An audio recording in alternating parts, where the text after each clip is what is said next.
एक बार क्रांतिकारी जय भीम।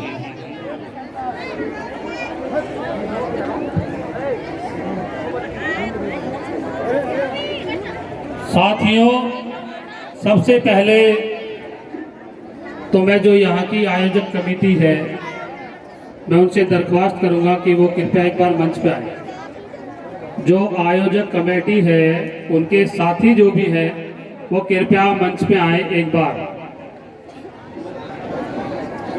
कुछ है, खड़े हैं साथी कुछ? अच्छा, और हमारे कुछ नौजवान भी हैं कमेटी में। अच्छा, और जो गुरुजी हैं यहाँ मंदिर में वो कहाँ हैं? क्या नाम है उनका? लाखन दास जी। अच्छा, सबसे पहले तो गुरुजी को मेरा वंदन है। आओ आ गया गुरुजी, आशीर्वाद दे दो। आपका 5 साल पहले नहीं थे ना ये गुरुजी? तो दूसरे थे। अच्छा, जब मैं आया था। अच्छा, ओके, ठीक। अब कृपया एक बार, अगर आप कुछ चाहते हैं सुनना तो 10 मिनट शांति से बैठ जाइए एक बार। हमारी माताएं, बहनें, नौजवान साथी कृपया बैठ जाइए। जो आपने यहाँ पर एक विश्व रत्न बाबा साहब का जो यहाँ पर आज प्रतिमा लगाई है, अगर आपको रागनी सुननी है, नाच गाना देखना है तो फिर कुछ फायदा है। अगर वास्तव में आपको जानना है कि जिस शख्सियत की यहाँ पर आज आप भी बैठ जाइए सब लोग, तस्वीर यहाँ पर जो लगाई है मूर्ति, तो वो मूर्ति यहाँ क्यों लगी और ये कौन थे?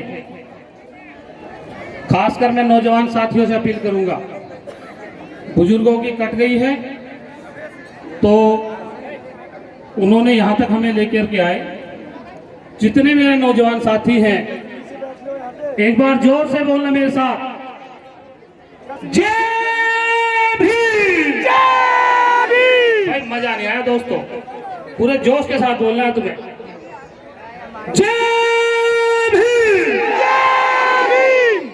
भाई एक बार पुरुष बोलेंगे फिर महिला बोलेंगे, ठीक है? देखते हैं कौन तेज है। पहले पुरुष बोलेंगे भाई नौजवान साथी, जय भीम। अब महिलाएं, बहनें, माताएं सब, चलो जोर से देखते हैं कौन तेज है। बाबा साहब ने सबसे ज्यादा अधिकार महिलाओं को दिए, ध्यान रखना। अब देखो कौन जोर से बोलेगा, जय भीम। देखो यहाँ पर उपस्थित हमारे तमाम अतिथिगण, करुणा के सागर तथागत गौतम बुद्ध जी को नमन, संत श्रोमणी गुरु रविदास जी को नमन,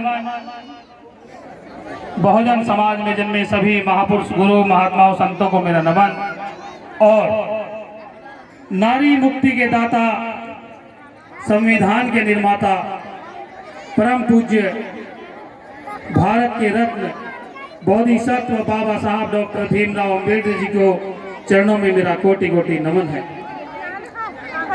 साथियों, आज यहाँ पर जो कार्यक्रम हुआ या जो कार्यक्रम चल रहा है, उसके लिए सबसे पहले मैं इस गांव की आयोजक समिति और इस गांव की तमाम जो आवाम है उसको मेरा बहुत बहुत साधुवाद, बहुत बहुत धन्यवाद कि आपने जो आज ये कार्य किया है। यहाँ से जो चिंगारी आज आपने पैदा की है, ये चिंगारी इस पूरे क्षेत्र में बहुत जल्दी फैलेगी और आपके हक और अधिकार की जो लड़ाई है वो इसी तरह से जारी रहेगी। मंच पर यहाँ तमाम जो हमारे अतिथिगण बैठे हैं, मुख्य अतिथि पहले शायद चेंज हो गए, और श्याम सुंदर शर्मा जी बसपा गवर्नमेंट में मिनिस्टर भी रहे और आज भी विधायक हैं। खासकर हमारे जो यहाँ पर गायक साथी हैं, एक बात विशेष ध्यान रखिएगा आगे से, ये हमारे महापुरुषों की मूर्ति का अनावरण है। इसमें एक तो फिल्मी गाने, इस तरह के गाने कभी मत गाना। आगे से गाना हो तो मिशनरी गाने गाना, नहीं तो बिल्कुल मत गाना, चाहे बुरा लगे चाहे कुछ भी लगे। अगर किसी मंदिर की मूर्ति का अनावरण होगा तो वहाँ फिल्मी गाने गाओगे या धार्मिक गाने गाओगे? तो आगे से विशेष ध्यान रखिएगा, ये बिल्कुल मत करिए। सबसे पहले तो मैं शुरुआत करूंगा कि बाबा साहब ने आज जो ये प्रतिमा यहाँ पर अनावरण हो रही है, उन्होंने किस तरह के समाज की कल्पना की थी। और मैं पत्रकार हूँ 14 वर्ष से नोएडा में, मैन स्ट्रीम मीडिया में। मुझे पता चला क्योंकि मैं 5 वर्ष पहले इस गांव में आया था, एक रात में रुका था, तो मैंने देखा यहाँ एक गुरुजी मिले थे मुझे इस मंदिर में, शायद वो बता रहे उनका निर्वाण हो गया। उन्होंने कहा कि मेरी अंतिम इच्छा है कि इस मंदिर के प्रांगण में बाबा साहब की प्रतिमा लगे। फिर मैं कुआं है उस कुएं पर गया, किस तरह से हमारी माताएं बहनें नंगे पैर जाकर इतना 1 किलोमीटर अंदर जाके और 2 किलोमीटर गांव से पड़ता होगा कुआं, वहां से पानी लेकर आ रही थी पीने का। इधर है वो कुआं, मैं भी उस कुएं पर गया। बड़े शर्म की बात है उन लोगों के लिए जो बैठ के हमारी वोट देते हैं और हमें पानी पीने का अधिकार भी नहीं देते हैं। ये अधिकार किसने दिया हमें? बाबा साहब डॉक्टर भीमराव अंबेडकर ने। तो मैं ये चाहता हूं कि आप लोग बिकने वाला समाज ना बने। आप रोटी और दारू के लालच में बिकोगे क्या वोट के लिए? बताइए मुझे भाई, बिकोगे या नहीं? नहीं बिकोगे। अपने दुश्मन को पहचानो सबसे पहले कि हमारा दुश्मन कौन है और किसने हमारे लिए क्या किया। सबसे पहले वो हमें पता चलना चाहिए। हमारी ये महिलाएं बहनें बेटियां बैठी हैं, खासकर इनको विशेष में बताना चाहता हूं। बाबा साहब ने कहा था कि जिस कौम की महिलाएं पढ़ी लिखी होंगी वो कौम सबसे ज्यादा तरक्की करेगी। और इसीलिए बाबा साहब ने पहले इस देश में महिलाओं को पढ़ने का अधिकार नहीं था, पता आपको? इस देश में महिला शिक्षा ग्रहण नहीं कर सकती थी, लेकिन बाबा साहब डॉक्टर भीमराव अंबेडकर ने संविधान में यह हमें प्रावधान दिया कि इस देश की प्रत्येक महिला शिक्षा ग्रहण करेगी। आज इस देश की महिलाएं पायलट भी हैं, आज इस देश की महिलाएं मुख्यमंत्री भी रह चुकी हैं, आज इस देश की महिलाएं जज भी हैं। वो किस कारण है मुझे बताइए? शिक्षा से है या किसी और चीज से है? बताइए महिलाएं, जोर से बताइए बहनों। शिक्षा से है ना? तो आप भी पढ़ रहे हो ना सब लोग, तो पढ़िए, क्योंकि जो पढ़ेगा वो लड़ेगा और जो लड़ेगा वो आगे बढ़ेगा। तो बाबा साहब ने कहा था शिक्षा वो शेरनी का दूध है, जो पिएगा वो दहाड़ेगा, जो पिएगा वो दहाड़ेगा। तो अपने बच्चों को शिक्षा दीजिए। तमाम महापुरुष बहुजन समाज में हुए, उन्होंने सिर्फ शिक्षा पे जोर दिया। बाबा साहब के 3 मूल मंत्र याद कर लीजिए। शिक्षित बनो, संगठित बनो और संघर्ष करो। ये 3 मूल मंत्र हैं जो पूरे बहुजन समाज या पूरे देश का कल्याण कर देंगे।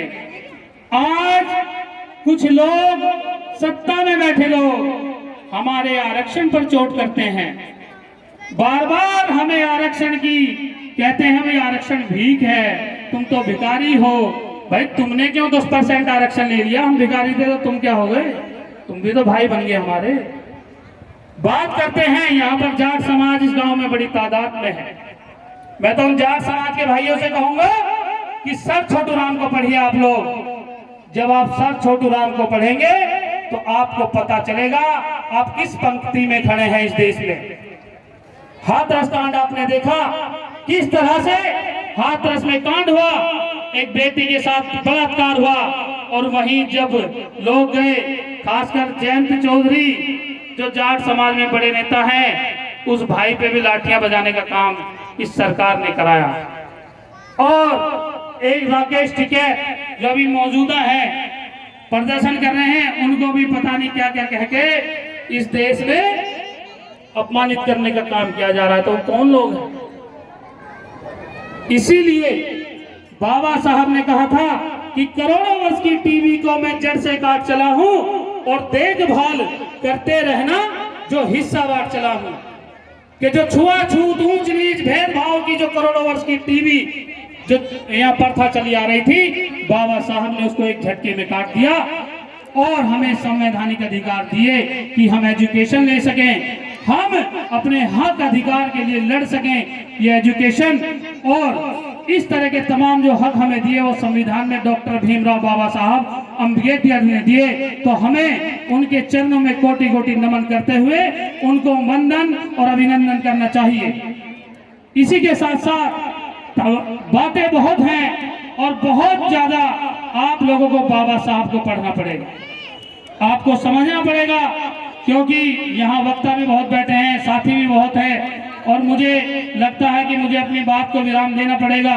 करोड़ों वर्ष की टीवी को मैं जब से काट चला हूँ, देखभाल करते रहना जो हिस्सा बांट चला हूँ। बाबा साहब ने कहा था कि तमाम स्कूल और कॉलेज में फिर से खोल चला हूँ, तुम पढ़ना या ना पढ़ना, ऊंचे ऊंचे स्टेज मिलेंगे, तुम लड़ना या ना लड़ना। तो इसी तरह से हमें जो अधिकार मिले हैं उनको हमें पूरा आगे बढ़ाना है। और मैं अभी, क्योंकि यहाँ वक्ता बहुत है, अपनी वाणी को विराम देते हुए एक बार पुनः आपसे बोलूंगा जय भीम, तो आपको बोलना जय भारत, जय भीम, जय भारत, जय भीम, जय भीम। धन्यवाद साथियों, बहुत बहुत धन्यवाद। आभार।